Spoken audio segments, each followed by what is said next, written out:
guys, ketemu lagi di channel Vintage Sentinel. Dalam konten kali ini kembali kami akan membahas sesuatu yang banyak di request subscriber kami, yaitu masalah engine jam atau mesin ngejim. Dimana banyak rekan-rekan yang kebingungan tindakan apa yang harus dilakukan saat ngejim terjadi. Banyak juga yang bertanya, kok motor jadi kasar setelah ngejim? Nah, namun sebelum pembahasan lebih jauh, silahkan untuk like, share, dan subscribe agar tidak tertinggal dari konten-konten terbaru Vintage Sentinel ya guys. Sebelum mulai dari kejadiannya, kita awali dari penyebabnya dulu ya guys. 100% penyebab motor ngejim adalah keterlambatan atau ketiadaan oli samping. Hal ini rata-rata terjadi akibat pertama, pompa oli samping yang mati mendadak. Kedua, jumlah setelan pompa oli samping yang terlalu miskin. Yang ketiga, kualitas oli samping yang buruk. Yang keempat, jumlah campuran oli samping terhadap bensin yang kurang pada motor sistem full mix. Atau yang kelima, teknik pencampuran yang salah antara oli samping dan bensin. Karena nyawa motor 2 tak sebenarnya adalah pada oli samping, bukan oli mesin seperti halnya motor 4 tak, sehingga kalian wajib menjadikan oli samping ini prioritas dan hindari kesalahan-kesalahan yang sudah kami sebutkan tadi ya guys. Yang pertama adalah saat kalian terjadi jamming motor di jalan, adalah pastikan langsung injak kopling secara penuh bagi yang masih sistem semi otomatis. Injak full agar putaran menjadi free, atau jika sudah pakai kopling ya tinggal tarik tuas koplingnya saja guys. Jangan pernah panik dan bahkan ngerem, karena akan membuat kalian terpelanting dan pasti akan ada hal buruk terjadi jika kalian panik. Jadi pastikan langsung injak kopling dan motor akan terkendali guys. Yang kedua, jika motor sudah berhenti, jangan pernah langsung berusaha untuk menghidupkan lagi.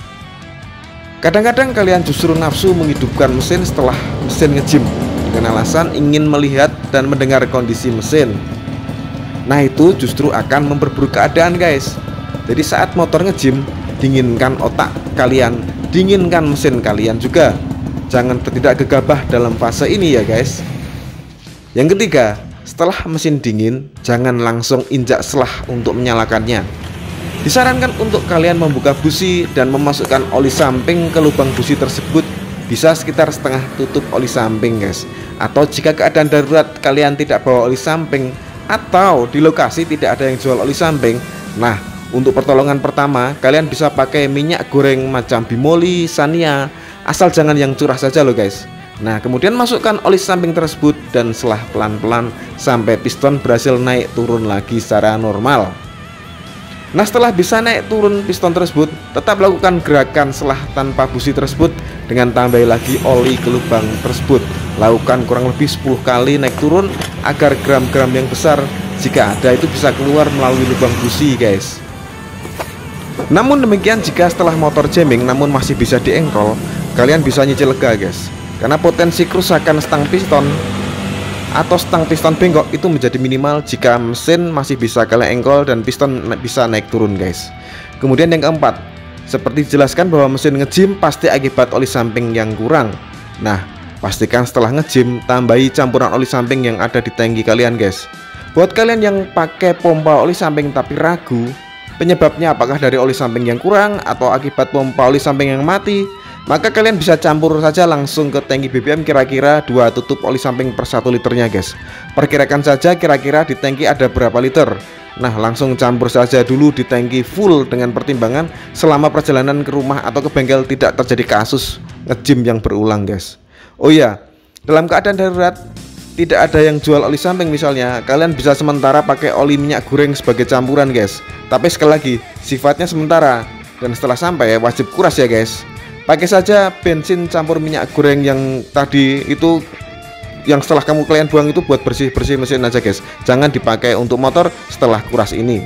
Kemudian yang kelima, jika sudah sampai rumah dengan asumsi tidak ada suara aneh-aneh terjadi, kalian tetap wajib buka buring set piston. Amplas halus di bagian yang luka. Jangan kalian tekan dalam-dalam waktu ngamplasnya ya guys. Asal rata dari runcingnya luka itu saja guys. Baik di piston maupun di buring kalian itu kalian haluskan.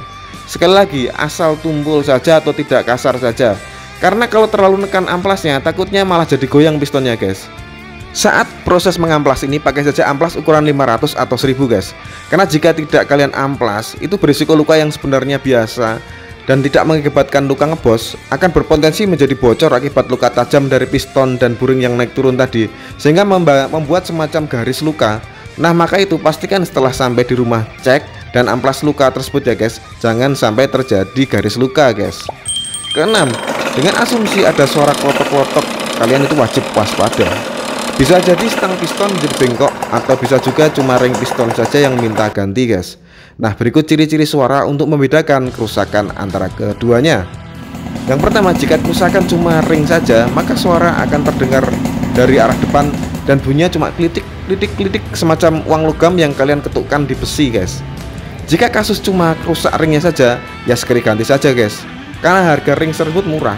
Untuk V100, V110 atau bahkan Suzuki RC Series, harganya cuma kisaran 75 sampai dengan 100.000 guys, dan kalian mudah banget untuk pasang sendiri guys. Kemudian yang kedua, jika kerusakan berasal dari bagian tengah, maka kalian wajib banyak doa, karena biaya yang dikeluarkan akan sangat banyak guys. Hal ini bisa akibat stang piston yang bengkok, atau jika parah bisa akibat kerak as menjadi tidak senter lagi guys. Nah, kerusakan akibat stang ini dicirikan dengan bunyi ketukan yang ngebas, klok klok klok klok klok. Dan jika sampai ke kerak as, efeknya bertambah. Selain bunyinya klok klok klok, mesin itu menjadi gampang getar guys. Kalau sudah begini, solusinya satu-satu adalah turun mesin untuk ganti stang dan balancing kerak as. Nah, biayanya itu sekitar 1,5 jutaan untuk proses ganti stang, kerak as, piston, ring piston, dan jasanya guys. Oleh karena itu, sekali lagi pesan kami adalah jangan sekali-kali bermain dengan oli samping yang jelek, atau jangan coba-coba style-style oli samping irit tapi kalian pengen kencang. Kalau mau irit, pakai saja motor 4 tak guys. Jangan pernah sekali-kali kalian pakai motor 2 tak kalau kalian mau pakai irit. Karena kalau kalian mau pakai 2 tak tapi diiritkan oli sampingnya, pasti akan kejadian ngejim dan biaya malah banyak. Lebih banyak biaya daripada keiritan yang kalian inginkan guys. Nah, akhir kata, terima kasih sudah menyimak video dari kami. Semoga bermanfaat. Jangan lupa untuk like, share, dan subscribe. Sampai jumpa di konten-konten vintage Sentinel selanjutnya. Wassalamualaikum warahmatullahi wabarakatuh.